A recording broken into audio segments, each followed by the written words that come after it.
ঢাকায় ছবির জনপ্রিয় নায়ক শাকিব খান ছিলেন দেশের বাইরে। সেখানে তিনি রংবাজ ছবির শুটিং নিয়ে ব্যস্ত। নিজের প্রযোজনায় এই ছবিটি ঈদেই মুক্তি দিতে চাইছেন তিনি, এমনটাই খবর ছিল গণমাধ্যমে। হঠাৎ করেই জানা গেল ঢাকায় এসেছেন শাকিব। একটু অবাক হলেও আজ রোববার দুপুরেই বোঝা গেল জরুরি ফেরার কারণ। আজ তথ্যমন্ত্রী হাসানুল হক ইনুর সঙ্গে বৈঠকে অংশ নেন শাকিব খান। এ সময় তার সঙ্গে ছিলেন অভিনেত্রী নুসরাত ফারিয়া।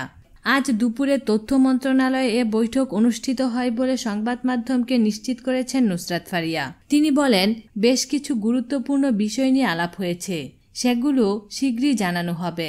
ইতিবাচক কিছু হতে যাচ্ছে চলচ্চিত্রে, এটুকু বলতে পারি। ফারিয়া পুরোপুরি বৈঠকের বিষয়টি পরিষ্কার না করলেও নির্ভরযোগ্য সূত্রে নিশ্চিত হওয়া গেছে, আসছে ঈদে মুক্তির অপেক্ষায় থাকা যৌথ প্রযোজনার 2 ছবি বস 2 ও নবাবের মুক্তি নিয়ে আলোচনা হয়েছে বৈঠকে। যৌথ প্রযোজনার নিয়ম মানেনি 2টি ছবি, এই দাবি নিয়ে আন্দোলনে নেমেছে চলচ্চিত্র পরিবার। অন্যদিকে ছবি দুটির কলাকৌশলীরা সক্রিয় এগুলো মুক্তি দিতে। আর এ বিষয়টি তুলে ধরতে রোববার দুপুরে তথ্যমন্ত্রী হাসানুল হক ইনুর সঙ্গে বৈঠকটি অনুষ্ঠিত হয়েছে। সেখানে ছবি দুটির প্রযোজনা প্রতিষ্ঠান জাজ মাল্টিমিডিয়া ও কলাকৌশলীরা অনেকেই উপস্থিত ছিলেন। বিনোদন জগতের নিত্য নতুন খবরাখবর জানতে আমাদের চ্যানেলটিতে সাবস্ক্রাইব করার জন্য আপনাকে আন্তরিক ধন্যবাদ।